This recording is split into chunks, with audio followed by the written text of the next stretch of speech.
Welcome back to The Explainer. Today, we are looking at a really fascinating shift in the landscape of digital parenting. Because, well, let's be honest, if you've ever handed a smartphone to a young teenager, you know exactly how daunting it can be. We're diving into some incredibly compelling source material, covering how one specific app, it's called Indre, is fundamentally changing the way parents protect their kids from online dangers. We're going to break down exactly how it works, why it's gaining so much traction, and what this all means for the future of online safety. So, let's get right into it. Okay, let's dive into this with a really powerful, grounding thought from our source material.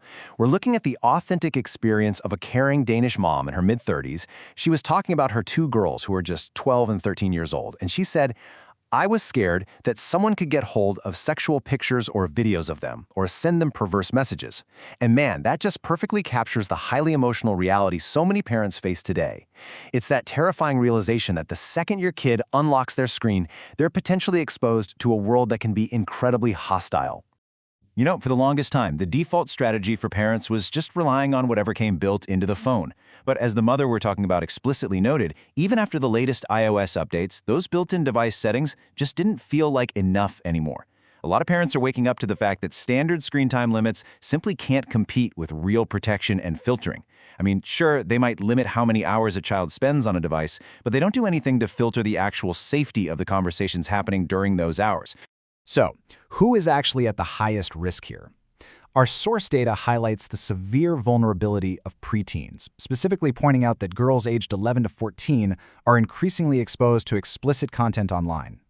It's tough to talk about, but we are seeing rising cases of grooming, blackmail, and situations where children have their private images saved and shared without any consent whatsoever. And the truly terrifying part for parents is the permanence of it all. Once a message or a picture is sent out into the digital ether, parents are left feeling entirely powerless to stop the fallout. Section 1. Introducing Indre Leave, From Fear to Empowerment. Let's move to and see how this builds, because how do we actually get from that constant state of panic to feeling totally in control? Well, this is where we introduce the focal point of today's explainer, Indre. This is the privacy app the mother in our source material found. It basically combines identity verification, filtering, and warning systems to give parents active oversight. And this isn't just another piece of software, it's a total paradigm shift. It takes parents from passively watching a kid's digital footprints after the fact to actively protecting them in real time. Plus, it's actually designed to be simple enough for children to use right alongside their parents. The whole protection mechanism starts right at the digital front door with a really straightforward setup flow. First, there's a passport and document scan. Then, a quick face scan, and finally, you set up the real protection. This identity verification process is absolutely crucial. By tying the account to a real, verified physical identity, it practically guarantees that no one can maliciously pretend to be the child online. It essentially locks their digital identity down securely before a single chat message is ever sent.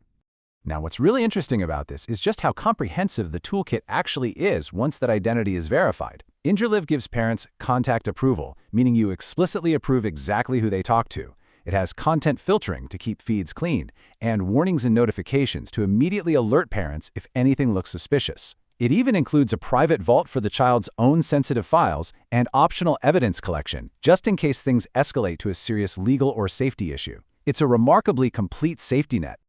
Let's zero in on that filtering aspect for a second, because this quote from our source really nails it. Blocking perverse messages and sexual content before they even see it. That highlights the deeply active nature of the app.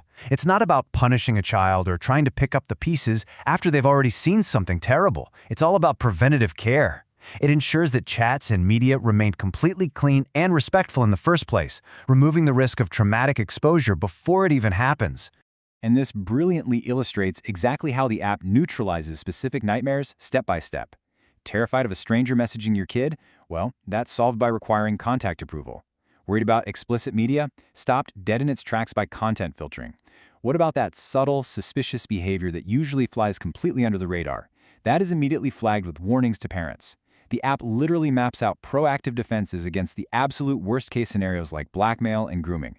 Section 2. The Resolution. Peace of mind in real life. While the tech under the hood is fascinating, what really matters are the everyday benefits. The ultimate result of all these systems working together is captured beautifully by the realization that they finally feel safe online. The Danish mom from our source reported a massive shift in the vibe of her household. Her daughters are so much happier now, and noticeably more relaxed. They can scroll through TikTok, chat with friends, and just be normal teenagers freely, without their mom sitting in the living room completely terrified the whole time. And that brings us to something so absolutely crucial for modern parenting: finding the balance. It's all about giving parents total peace of mind without completely suffocating a child's freedom to participate in modern life. Indre really represents a completely new generation of tools that gets this. It proves that you can combine strict, uncompromising safety with a deep respect for a young teenager's growing independence. You aren't locking them in a digital closet. You're just guiding them safely through the digital town square. The sheer relief from that mom is perfectly encapsulated in her final thought: "I'm just really grateful this app exists." It really shows the profound, almost physical impact of finally having what she clearly views as real tools. Because let's face it, parents today are totally exhausted.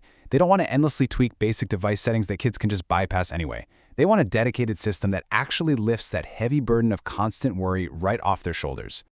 So, that leaves us with a pretty provocative question to wrap up today's explainer. Is your technology just monitoring your child, or is it actually protecting them? It's a massive distinction. Monitoring just tells you exactly what happened after the damage is already done. Protecting stops the damage from happening in the first place. I highly urge you to think about whether the tools you rely on offer real verification and active control before it's simply too late. Thank you so much for joining me to unpack this essential topic, and I will see you on the next explainer.